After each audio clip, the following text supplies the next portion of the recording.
Welcome to Proven and Probable, where we deliver mining insights and bullion sales in the form of physical delivery, offshore depositories, and private blockchain distributed ledger technology.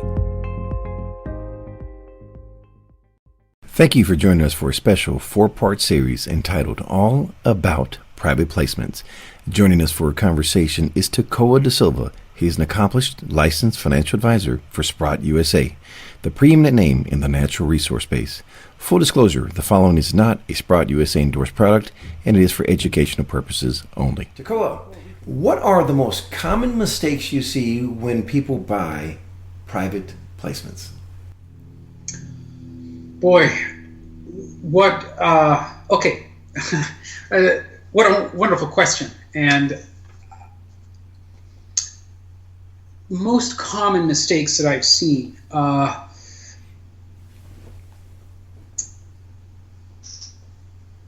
the first one that comes to mind is buying a private placement when an individual is legally, technically not qualified to be able to do so.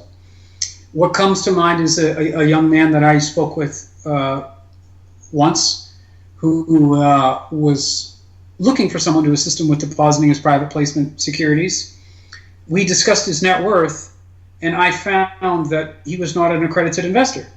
And I asked him how he was able to buy those securities, not being an accredited investor, because the issuers, at least from a North American context, in these natural resource and mining share companies, in most instances, the issuer has to verify, or they're in the subscription agreement, there is contract that you have to complete in order to buy the private placement. They ask you to check off all the boxes indicating that you're an accredited investor.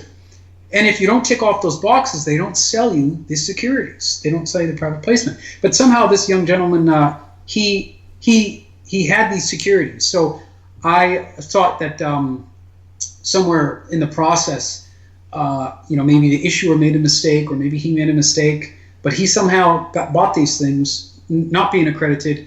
And my understanding was that he couldn't find any broker, any specialist resource, a broker who could do private placement deposits, who could help him.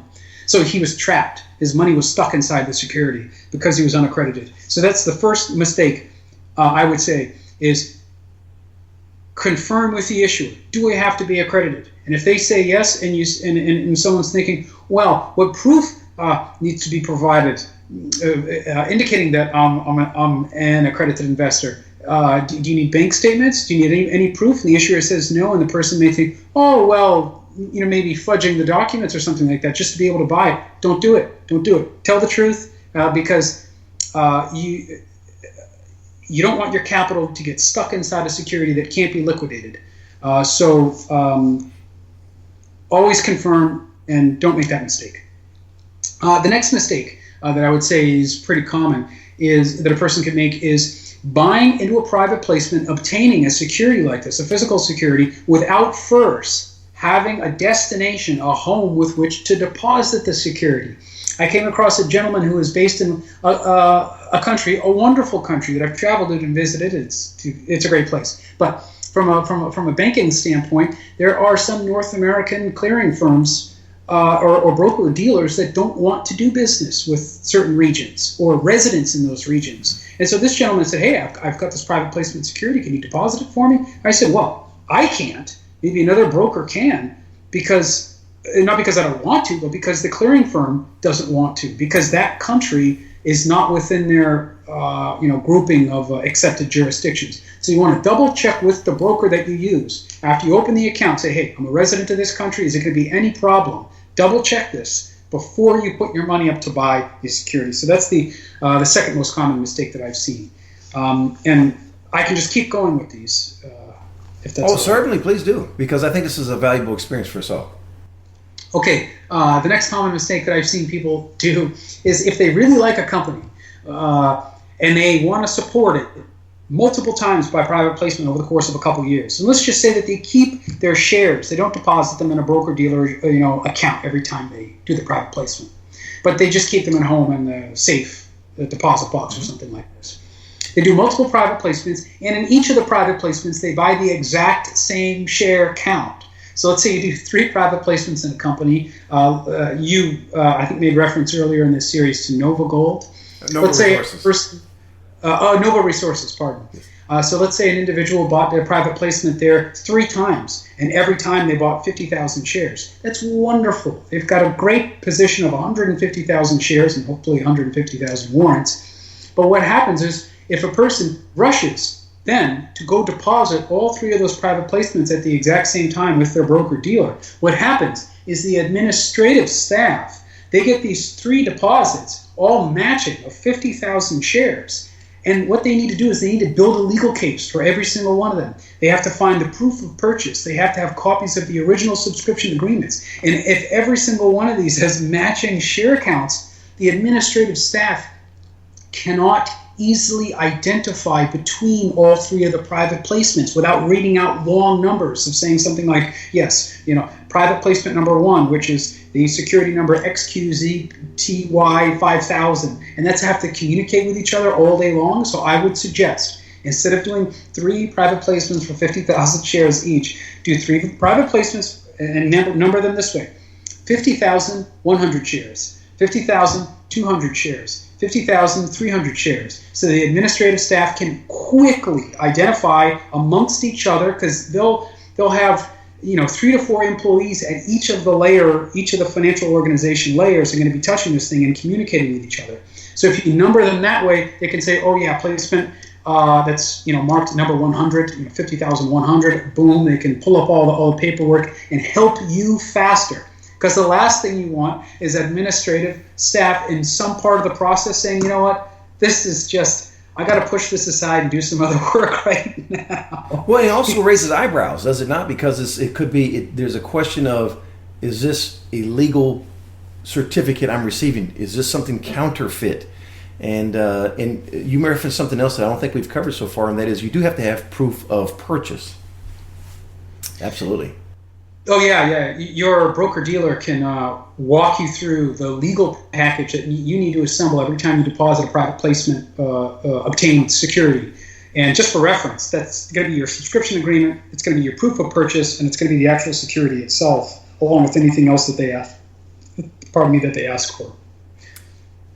Let me ask you this here. So we've covered companies predominantly on the Toronto Stock Exchange that are public companies. Are we able to participate in private placements through companies that are pre-IPO?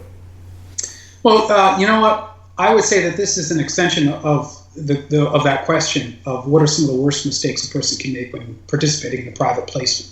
And that is participating in a pre-IPO or a private entity, still assuming natural resource exploration development stage companies. Participating in a private or pre-IPO entity and being a non-professional, or participating in a company in which you don't have a high level of assurance from the issuer or from the broker that this company is actually going to go public someday. If a person is a busy professional and they're not working with real pros in terms of the issuer that they're working with, like skilled entrepreneurs that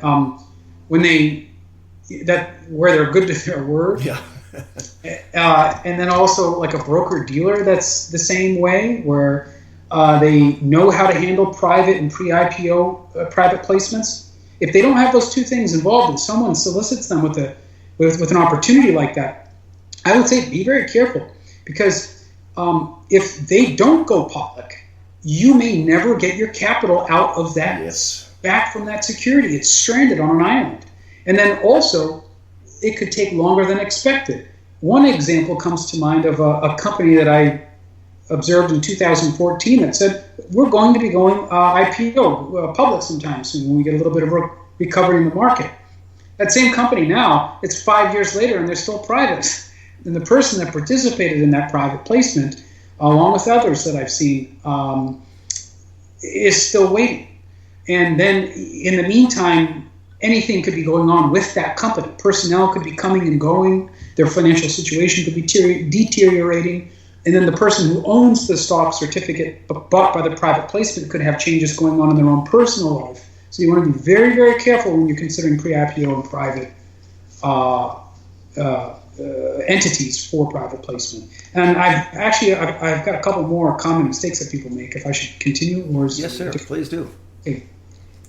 The next common mistake that I see people make, this one is so huge, and that is losing your supporting documents that you obtained when you did your private placement at the beginning. Your supporting documents is your copy of the executed subscription agreement, that 30 to 40 page document that you filled out. That's going to have your signatures and information on there, and that's going to have the issuing company's signature on there too. You can't lose that document, because these days, if you lose that document, you may have a broker say, well, according to anti-money laundering laws, we can't deposit this from you because we don't know that this came from a legitimate source. And then the same thing for proof of purchase. If you can't prove that you got a bank statement or a wire receipt, some other transference of money documented by a real bank, your broker dealer could say, well, we can't document, or we can't prove to our compliance department that you didn't pay for this private placement with a suitcase full of cash obtained from some strange circumstances. So that mistake, never lose your supporting documents. So when you get them, keep a scanned copy in your records, keep a physical copy if you need to, and then if there's a third party such as your broker, you could email them copies of all the information, and they'll have archived email records, at least they should, which will keep a permanent copy in their records too, so that you don't lose them. I've got another common mistake here too, which is losing your security certificate or your stock certificate, your debenture, your warrant certificate. You want to try not to lose those things. It's not the end of the world if you do, but guess what? Getting a new copy is a hassle. It could take anywhere from 4 to 10 weeks dealing with the issuer and then with the transfer agent, getting that security reproduced. And it could cost you money. Of course, $300 to $600 is a good budget for third-party administrative fees. But in the meantime, through that 4 to 10 week process, anything could be going on with the stock. It could be exploding. It could be collapsing. There could be all types of things going on, and you just don't want to do that to yourself. So make sure to keep the certificate in a safe place. If you're going to keep it in your possession, I would suggest having a pretty good system in place for possession of those, or immediately get them to your broker-dealer, because they'll have a vaulting system, or at least they should, with their clearing firm to keep them really safe and secure. The next common mistake that I see people make in private placements is buying in a registration name that is different from the brokerage account name that they may use at their broker. Yeah. Okay, what is a registration name? Registration name, or registrant, that's simply the name that gets printed on your security. So if you've got a security Maurice in, let's say, Nova Resources, private placement, it says Maurice Jackson, the registration name is Maurice Jackson. But if a different name is printed on that security... Proven and probable, be an example. Proven and probable. That's a different registrant. It's legally a different party. So if we were to talk to a broker about, with a brokerage account that matched your personal name or my personal name or the name of a business, they may say, whoa, we understand that you own both, but they're not compatible with each other. Correct. So in order for a person to deposit the private placement security that's in their name or their business name into the vice versa brokerage account they have, they may say, well, we could do it for you, but first you're going to have to send the placement security back to the transfer agent and get it reissued, get it reprinted, and get the opposing name printed on the certificate. And then someone says, okay, sure, yeah, it sounds nice and easy. How long is that going to take? 4 to 6 weeks. So 2 weeks sending it both directions, 4 to 6 weeks reprinting it, and then another potentially, who knows how long, 2 to 4, 6 weeks of a deposit process that the brokerage account, the broker firm may have, redepositing that security again. So be careful. Check with your broker first. So, okay, what's the exact legal name of my brokerage account? Right. Does my private placement, my registration name for the private placement need to match exactly and precisely? I just want to have this confirmed before I do it. That way you can avoid costly time errors that come in down the road. And another option would be, which is not one that people really want, because you don't want to open up a second account, but the other option may be then just open up a personal name account with that broker and a business name, and then you can toggle between the two, whichever is appropriate for the name on the actual share certificate. Yes, sir. That's another route that a person can take. But I'll tell you, in some crazy market conditions, and in resource markets, they can oftentimes be exploding, or they can be completely dead. But when you're moving in a period of explosion in market conditions, if you're working with a small specialist resource firm, all their staff can be, if it's during an explosive period of the market, inundated with paperwork, with phone calls, with just things going haywire. And you don't want to be caught in a situation like that, unprepared, with having the wrong account type. So way in advance, doing what you just said of having the extra account already created if needed, I think is a very good idea. So timing and being prepared are the two components here that are intangible, that really you're sharing words of wisdom, the experience. You've been there, you've seen it, you've heard the profanity on the other end of the line, I'm sure. So thank you for sharing that with us. Do you have another example for us? Well, I've got a couple more if there's enough time for comments. Certainly there is, yes. During private placements. And that is, here it is. Here's another common mistake. I'll make this quick. Okay, oftentimes in the junior resource space, companies are going through mergers and acquisitions or name changes or share structure changes where there may be a 10-for-1 rollback or a 100-for-1 rollback. And if you've got that share certificate in your possession, the name of the company and the number of shares or security, a quantity on the certificate, it can't immediately be produced for you unless the company takes it on their own to send you a new certificate immediately in the mail. So what happens is the change happens, but your certificate stays the same. And your broker may say, oh, well, you could send it in when it's convenient for you, and we'll just make that adjustment when it gets here. But what happens if 6 months down the line, the company makes another change, another share structure adjustment, or another M&A, and then another, and then another? These do happen. These do happen. Yes, they do happen. This is a realistic scenario that you're providing here. Yeah. We saw this happen with a very successful company and successful management team. I think it was Equinox Gold. Started out in its early years. Yeah, I believe it was Trek Mining, and then JDL Gold.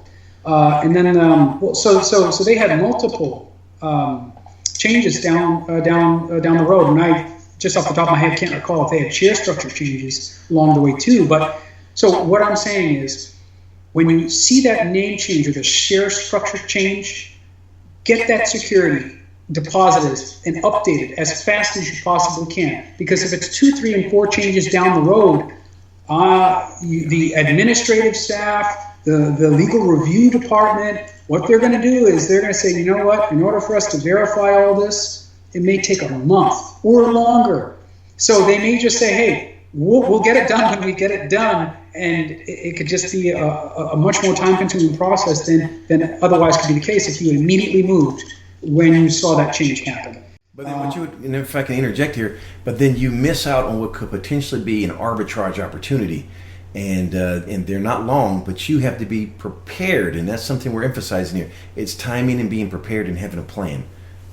If you have another example, please do share with us.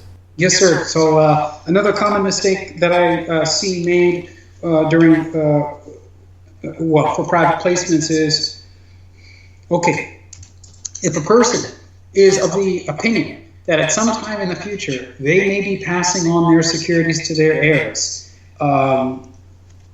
that time's coming, and they own physical certificates of companies, I think that it could be a smart idea in consultation with their managers, their potential or the managers of their potential real estate, or potential managers, however you want to put it, is to consider getting those securities deposited and put into digital format in the individual's name or in the name of the trust or whatever entity is in question.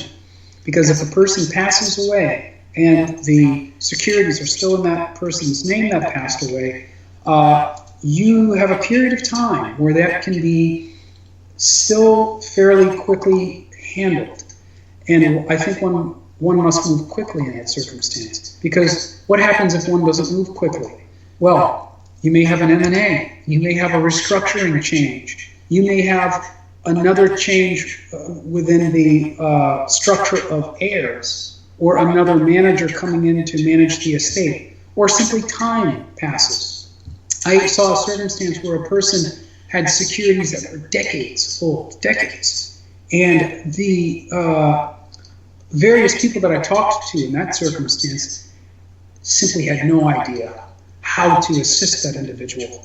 And various industry people that I spoke to with circumstances like that say, well, you may have people out there that own securities from the 30s, the 40s, the 50s. And what happens is you have to research the ownership chain of all the entities that came and went throughout that process in order to recover that money. And if you don't have a person or a group that's willing to go through that legal history review, the capital could be permanently lost. So that common mistake that I see is if you have a change in the living parties or the heirs, the share certificates, if you see that that's coming, immediately get them deposited, put into a digital format, maybe convert them into cash or something like that so you can conveniently pass on those assets to the heirs so that you can avoid them being permanently lost. Sorry, I'm just going to look here to make sure I'm not missing any. These are wonderful gems that you're sharing with us. I should say golden nuggets of wisdom, because it really makes a difference for someone if they're not aware in thinking the entire process out. And you have to respect the process because it is a process. The market doesn't move when we want it to move. And when I say the market, it's not just the prices of shares, but it's also behind the scenes. What we're discussing here in this format is the process to take it from that certificate format to direct registration to street name. It is a process, and if you don't respect the process, you will get stressed out, you will be upset, and if you understand what's coming before you, you can be better prepared. And that's exactly what we're trying to do here. And again, this is not legal advice. This is not financial advice. This is simply an education format that we want to provide to you regarding the value proposition of private placements. Did you have another one for us, sir? No, Maurice. Those, I would say, pretty much cover for the most common mistakes that I've seen in regards to private placements. Well, Tekoa, we've covered a lot of material here. What are your closing thoughts or words of wisdom that you'd like to share with anyone regarding private placements? Well, I think about it very carefully before doing it. I think understanding that the process of participation is probably a 1 to 3 year commitment. Going about it thinking of trying it out for 1 to 3 months to see if it fits may not be too helpful. Within that 1 to 3 year period, one really needs to find the right people to work with, find the best sources of information for the pipeline of opportunities, the best people to work with in terms of depositing the securities and handling the cash, people who are competent at that, and who can also help you vet those deals that you may find on your own. And then those individuals who, from an administrative standpoint, can really help you and step-by-step guide you through the process to help protect you from losing your money. I think that's what I would say, and definitely to not be shy about mapping out the entire process and talking to all those parties, talking to multiple sources within those different groups, so that you can have the whole thing mapped out, even if you decide not to do it. I think that's probably the best advice that I would suggest. Ladies and gentlemen, this concludes part 3 on all about private placements. If you wish to have a conversation with Mr. De Silva, email tdasilva@sprottglobal.com.